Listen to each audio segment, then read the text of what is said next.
Good morning, everyone. My name is Dakota Brazier, and I'm Minister McLeod's Senior Communications Advisor and Press Secretary. Thank you for joining us this morning. We are also joined by MPP Sam Oosterhoff, Deputy Chief Bret Flynn of the Niagara Region Police Service, Elizabeth Zimmerman, the Executive Director of the YWCA, and Doug Burrell, the Executive Director of the Niagara Falls Hotel Association. Following the announcement this morning, we will be taking questions from the media. If you have a question, please put your name and outlet in the chat bar on the side, and I will unmute you to ask your question. Just a reminder, it will be one question, one follow-up. I'll now turn it over to MPP Oosterhoff for some opening remarks. Thank you, Dakota. Good morning, everyone. Bonjour tout le monde. I'd like to thank everyone for joining us here today online as we provide an update on the fight against human trafficking in Niagara. Je suis très contente d'être ici avec toutes et tous et je vous remercie pour votre participation aujourd'hui et pour votre attention sur ce sujet très important. To begin, I'd like to acknowledge the land on which we gather is the traditional territory of the Haudenosaunee and Anishinaabe peoples, many of whom continue to live and work here today. This territory is covered by the Upper Canada treaties and is within the land protected by the Dish with One Spoon, Wampum Agreement. Today, this gathering place is home to many First Nations, Métis, and Inuit peoples. And acknowledging reminds us that our great standard of living is directly related to the resources and friendship of Indigenous people. I want to acknowledge and thank Bret Flynn, Deputy Chief of the Niagara Regional Police, Elizabeth Zimmerman, Executive Director of the YWCA Niagara Region, and Doug Burrell, Executive Director of the Niagara Falls Hotel Association, for joining us here today. I'd now like to introduce my friend and colleague and a friend of Niagara's, Lisa McLeod, Minister of Heritage, Sport, Tourism, and Culture Industries, a hardworking leader at Queen's Park and a champion for Niagara's interests. Minister McLeod. Thank you so much, Sam, and I'm just delighted to be here with you today, and I want to thank you for your hard work and your dedication to this cause, this very important cause, which is anti-human trafficking. I'd like to also thank Bret and Doug and Elizabeth for joining us here today, because the work that they do is integrated together. And you're probably thinking, why is the Minister of Tourism talking about human trafficking? And I'll give you a little bit of a background before I go into the meat of what we're up to and what we're doing. Our government has invested over $300 million in anti-human trafficking over the past year. The work actually started before we formed government, though. It was a work by our colleague, the Honorable Laurie Scott, in opposition, who had brought forward the Girl Next Door Act. In my small part as the former Minister of Women and Children, I was able to pick up that mantle and gave my first major address as a minister on Ontario's dirty little secret, the fact that there is sex trafficking of children as young as 11 in Ontario, and I felt it was necessary for us to expose it. I then was able to lead a national conversation with my federal, provincial, and territorial colleagues in the Yukon prior to joining many Canadians at a delegation at the United Nations in New York in March of 2019 to really bring this issue, this global issue, to the forefront and acknowledge that it's happening in Ontario and in Canada.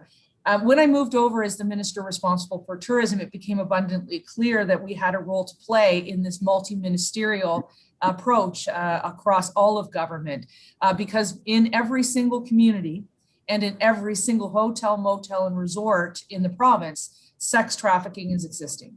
And so we had a role to play, and we felt it was very important to work with survivor-led organizations, the police and law enforcement, as well as our industries, which include hotels, motels, resorts, short-term rentals, conventions, and meeting spaces.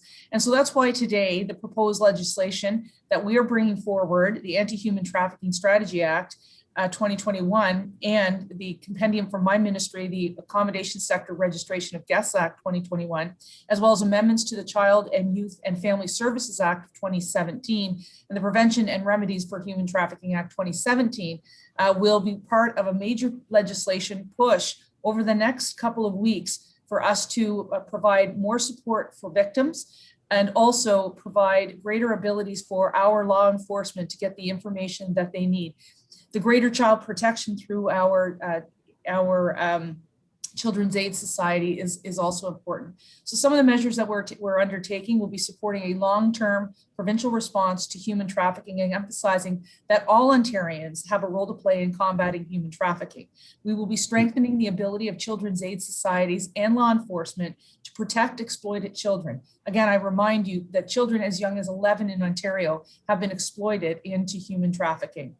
We want to make sure that we are supporting more survivors and the people who support them in obtaining restraining orders against traffickers, with specific considerations for our Indigenous survivors. We will be increasing the government's ability to collect non-personal data to better understand and respond to human trafficking.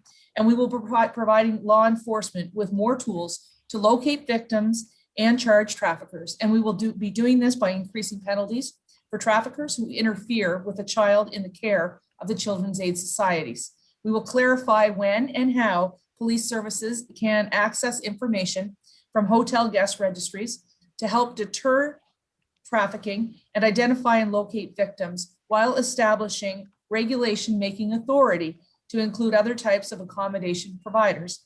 And finally, we will require companies that advertise sexual services to have a dedicated contact to support investigations into suspected human trafficking. As I said, this is an all government approach, and that is why the Ministry of Heritage, Sport, Tourism, and Cultural Industries are involved.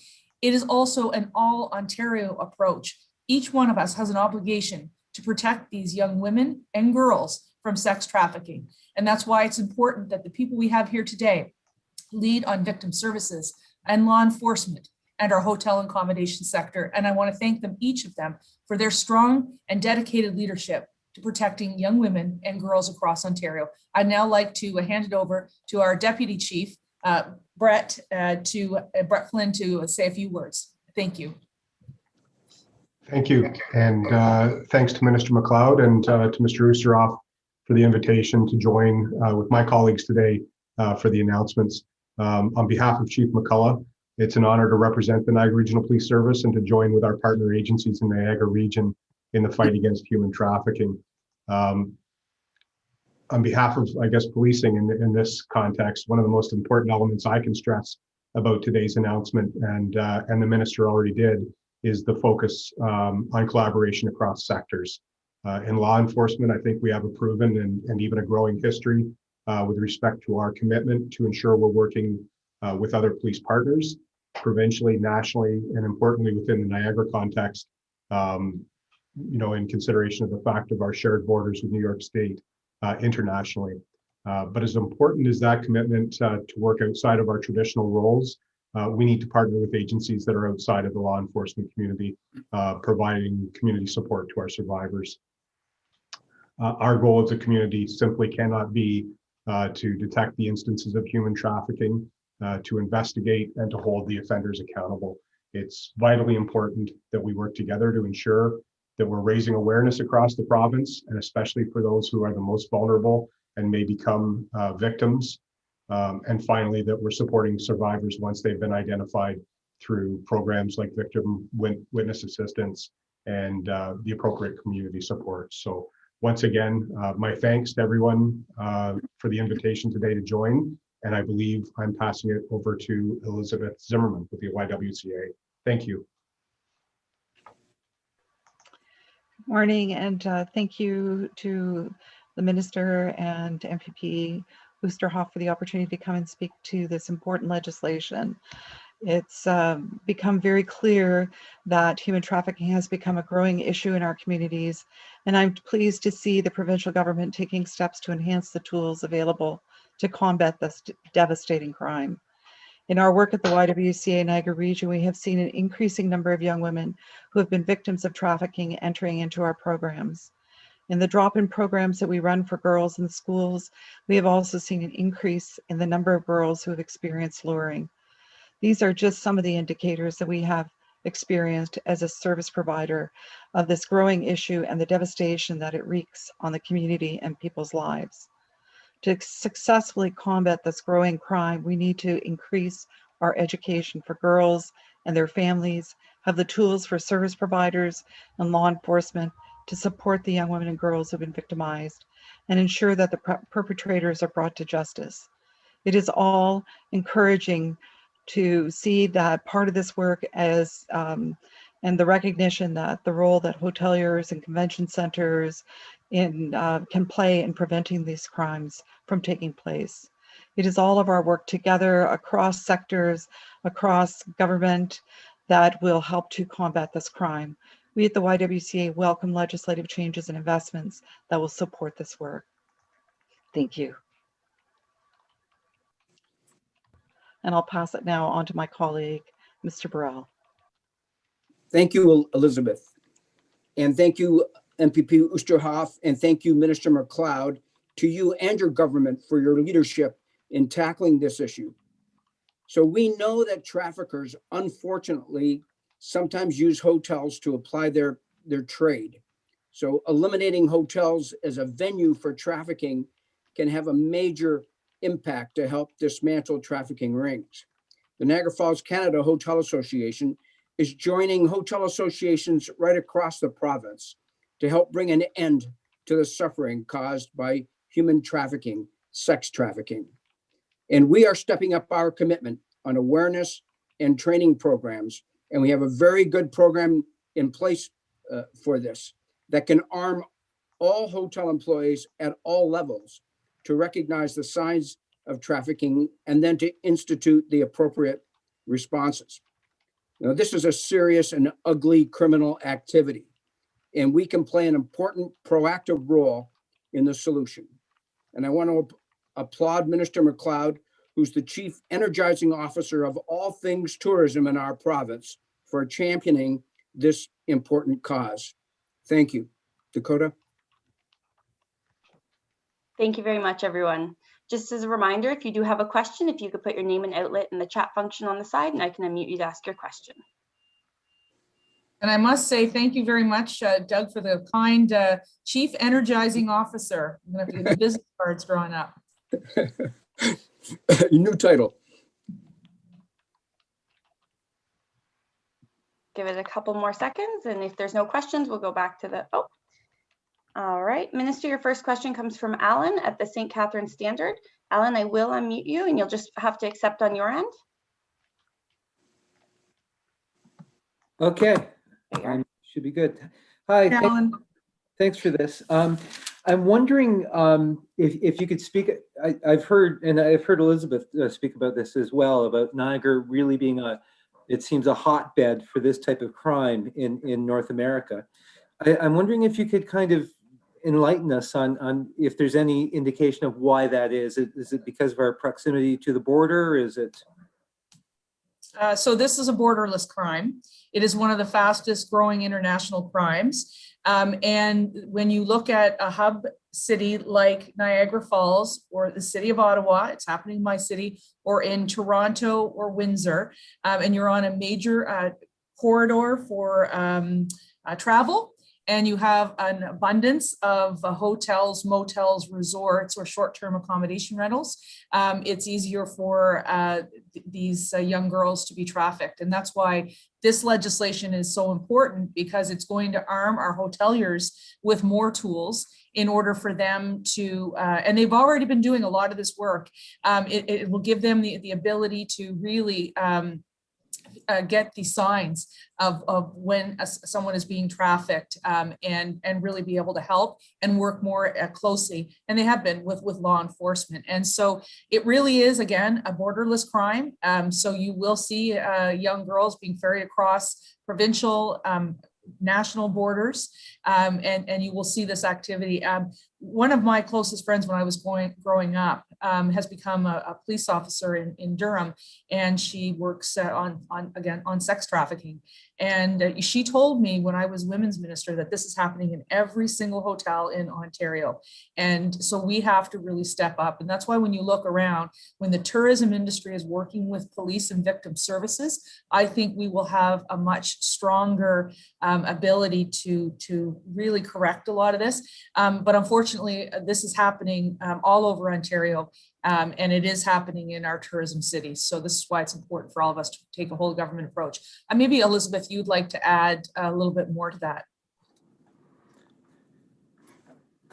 I think, Minister, you've covered it very well. It is a borderless crime, and it is something that we know in Niagara is happening right across all communities.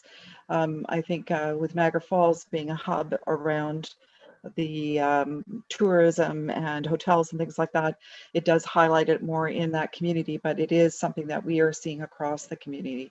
in Niagara. And I think that that's where, having legislation that's going to, ensure that we have tools available to us to combat what is happening, whether it's at the hotels or police services or as service providers. I think that this is going to be an incredibly important legislation.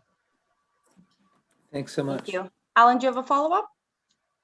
Sure, but it's not really related. I'm wondering, Lisa, if there are any plans to help Niagara's tourism industry rebound post-pandemic, if we ever get out of this. I mean, we're going to probably need a great deal of assistance to get back to where we were and ought to be again. Yeah, so we as you probably are aware, I've been down to Niagara Falls on multiple occasions. I think that we have signature destinations and we have gateway cities. And so when you're looking at recovery, we really have to focus on those communities. So we've been in constant contact with our stakeholders and industry partners in Niagara, and we'll continue to do that. I imagine it will probably be the first place I visit once we are out of this lockdown. Prior to Christmas, Sam joined me. We made a significant investment into the Niagara Parks Commission to make sure that they were solvent and they would be able to continue to employ their staff and prepare. I'm doing some additional work with the Niagara Parks Commission above and beyond that. Also, and I'll scoop my own self and to tell you, I'm going to be announcing a task force on tourism recovery, and obviously Niagara will be represented on it. But I'm going to tell you this: Sam's predecessor, Tim Hudak, will be the chair of that task force. And so we're really looking at how we can, and Tim, of course, is a former party leader, but he's also a former tourism minister. So he's going to be chairing that. And we're looking forward to voices from across Ontario to really look at how we can best assist these hub cities or gateway cities and signature destinations and position them, but also make sure that we're encouraging Ontarians to take advantage when it's safe to do so of the travel incentive tax credit that we have, the 20% tax credit. And so we're just working out those details, but certainly Niagara Falls is going to be absolutely key to the economic recovery of this province. And Sam, go ahead. Yeah, I just wanted to build off that because I know, Minister, we had a really good virtual roundtable with over 100 people from across Niagara with regards to the small business supports, obviously that impacted a lot of the smaller operators. And then, like you mentioned, that 20% staycation, if you will, incentive is going to be important to ensure that as we're able to safely reopen, we're able to drive a lot of safe visits here to the Niagara region. And so I think there's going to be a number of different pieces to that, but you've already demonstrated significant willingness to champion Niagara's needs in those regards. So I appreciate that. Thank you. Just as a reminder, if you do have any questions, if you could put your name and outlet in the chat box on the side. We'll just give it a couple seconds. And if there's no other questions, we'll go to the Minister for closing remarks. Dakota? All right, well, look, I just wanted to say thank you to Elizabeth for the incredible work that she does. You can't have a faint heart in the work that she does to see women who have been abused. Many of them have been, recruited through years of grooming, months of grooming. They really do lose a lot of their identity, if not their entire identity. And it comes with major healthcare consequences as well, with many of these women ending up addicted, with mental health challenges, not to mention some of the physical challenges that would obviously come with this. So I want to thank you for all of that work. It's absolutely incredible. And to our law enforcement, I know the changes you guys have made over the years to lead it from more of a criminal activity to a victim-led approach to really protect these women, and while at the same time criminalizing the perpetrators, recognizing that there is an entirely different side, and that is that of the victim. And I've seen in my own city, but across Ontario, the incredible work that you've done to really put the victim at the forefront here. And to Doug, I mean, this has been the most challenging year in tourism in the history of this country. And I've been down a number of times to meet with you and your hoteliers and to support you in these efforts. And it really does, I think, say this is an industry with great compassion and strength, that when it is going through such difficult financial times, to take on a very leading social role in protecting young women and girls, and in some cases boys, but 94% of these victims are young women. So again, I just wanted to say thanks to everyone and to Sam for his vocal leadership. I do hope at some point I'll be down to see you again real soon with some positive messages of hope, and wanted to thank everyone today. So Dakota, over to you. Thank you so much. And MPP Oosterhoff, do you have any closing remarks? I just wish to thank everybody. Merci tout le monde pour votre attention aujourd'hui. It's such an important subject, one that really impacts people's lives, and really want to thank those who are leaders in our community. I know there's far too many that we couldn't have necessarily today, but there's such a multifaceted approach to this, both across government, but also across supports in the community and community partners, whether in business or in social services. And so we know that working together, we can make strides to help eradicate this terrible crime, and want to thank all of you for your leadership in that regard. Thank you. Thank you so much for joining today, everyone. Have a great day. Thank you.